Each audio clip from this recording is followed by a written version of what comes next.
for us to reach folk in the community, for us to reach young people, they need to hear the truth. Mm-hmm. They don't need someone up there with a doctor's degree, someone who's trying to throw all this intelligence at them, to look down upon them. They need somebody who's willing to stoop down to their level, to say, look, I've been where you've been. I'm not perfect. I still struggle each and every day, but there's a reason why I make it through.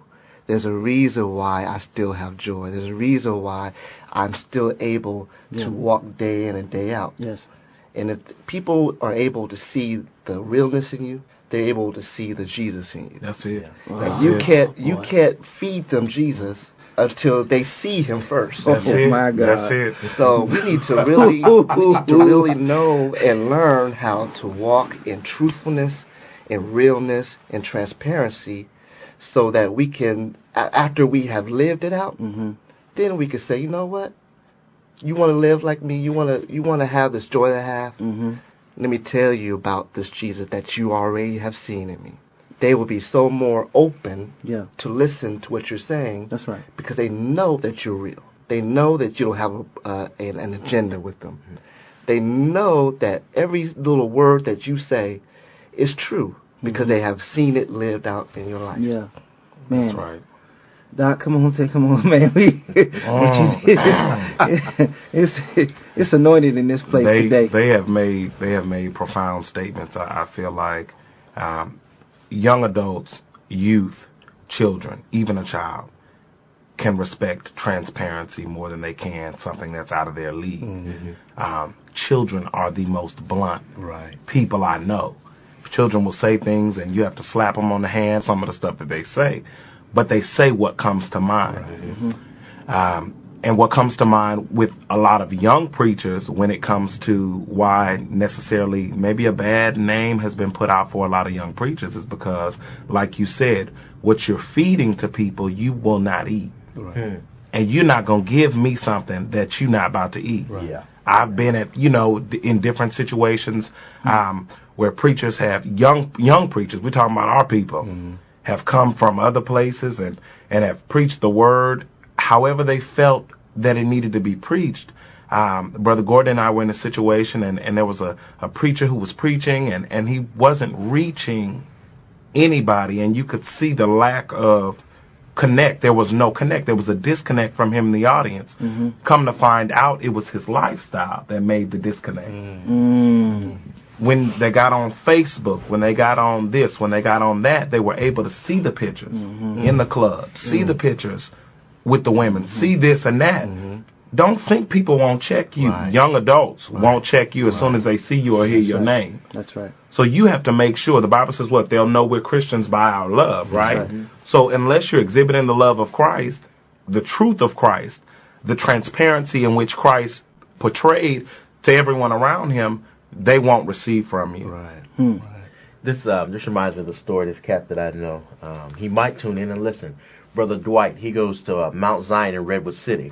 So Brother Dwight's cool. He calls himself a street preacher, and so he's not part of the establishment. And he tells me the story that when he was early on, what he did, he went and got one of them little play school, this little play school with the microphone like my kids have. So I got a whole bunch of kids, y'all. So I know about these little play school toys. So he got one with the microphone and a little speaker.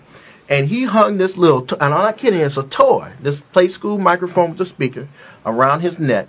And he went out. Now, that day was a Saturday. Now, that particular day, there's a barbershop on the corner. Now, I'll give you all a clue.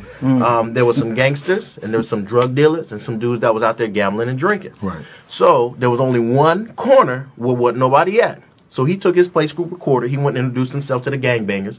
I'm Brother Dwight. I know y'all doing what y'all doing. I'm going to go over to this corner. I'm going to do what I'm going to do. So, he went to each corner, introduced himself. He stood on that corner for 3 hours with a play school recorder. So, fine, he didn't upgrade it now. So he got him a nice little megaphone. But he went out on the street and he would preach for 3 hours. So, in fact, he's trying to make an appointment with me now. We're supposed to go up and preach on the street, on Market Street in San Francisco. He's going right to where people is at, and he's just going to preach the gospel. right there. Not in church. You know, he's not going to have on his three-piece suit. You know, he going there. You know, he going to put on his raggedy kicks and get his Play School recorder and his megaphone. If he need a soapbox, he'll take that. But my point is that Brother Dwight believes that you have to go right to where folks are to be able to reach them. I think that we have an unrealistic expectation to have people come to even hear our preaching style in that setting. And so Brother Dwight taught me that lesson, and so that's what it is that where I'm beginning to transition, is to be able to take your preaching with you wherever it is that you go.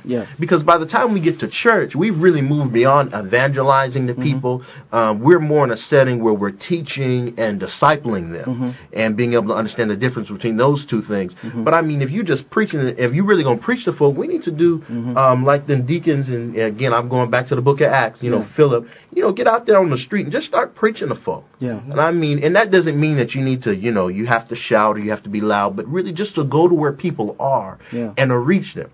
And, you know, I think our whole job in life really is just to introduce folk to God through Jesus Christ. I mean, that's what they've been doing for ages and all the way back to Genesis. You know, we just in ages just introduced them. You know what? Let me tell you about what the Lord has done for me with some socks and sandwiches, you know, with a bottle of water. Because I'm going to tell you, if you feed a hungry person, they are a captive audience.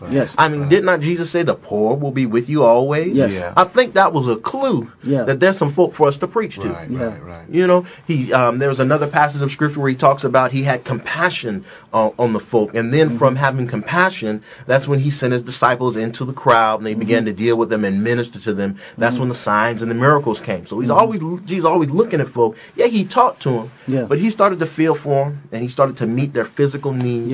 And then they started to come over to him. So we need to do that same thing. So, you know, I don't have no preaching style anyway. So I'm just going to I'm going to do just like you. I got me an idea now. I'm going to get me a big bag of socks. And, you know, I'm going to go meet some people's needs. So I didn't think about the socks and sandwiches. I had sandwiches. But, you know, that's what it is that we need to do. Man, that's deep. We're gonna get ready to wrap this up because we want to definitely talk about this all day. all day. You know, I would share with you that I tend to, you know, I tend to, when I say how we talk about styles of preaching, I tend to be myself. I don't try. I think early on in ministry, I thought that a preacher had to be a certain way. I thought a preacher had to, you know, look a certain way, had to act a certain way. And I found myself trying to become like something that I wasn't. All it takes is a couple folk to say you gifted, and then all of a sudden you kind of lose it a little bit. But then it came back to reality is that as I began to, thank God for, you know, my wife and my family who they keep, you know, family gonna keep you rooted. They're gonna remind you who you are. And they're gonna remind you where you came from. And being rooted, it allows me to be myself. And when I talk about being yourself, is I tend to believe that when I'm myself and I go, it doesn't matter where I go. It doesn't matter where I am.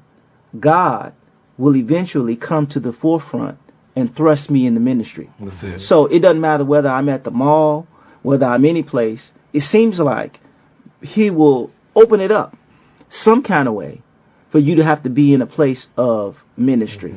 And it's like you can't go anywhere. I was at with my son taking him to breakfast yesterday at IHOP, and I ran into a buddy of mine, and you know he got to calling me Reverend, you know, and he said it in a joking way because he just said, "Hey, Rev," you know. And as people were there, they start asking questions. It just opens it up because here I am. I ain't looking like a preacher. I got on my tennis shoes. I got on my baseball cap. You know, I got on my vest. I'm looking a little different. And so what I say to us is, as we talk about mission, is I think that the church has to change our face a little bit. We have to look like something that's not going to judge folk, you know, because they've made some mistakes, because they don't look the same way. We're not going to preach just to people who are dressed up, but we're going to preach to everybody. We're going to make it all inclusive. We're going to go out in our communities and make it all inclusive. We're going to go on the corners and talk to people. And I think it's only then that we draw those people into the church. Now you got those workers whom we can train so we can really get to world mission. You know, we got to get to United States mission. We got to get to city mission. We got to get to just in the church mission. You know, and once we get all that straight, isn't it a truth that we'll be able to expand this thing, make it bigger, and reach it out there?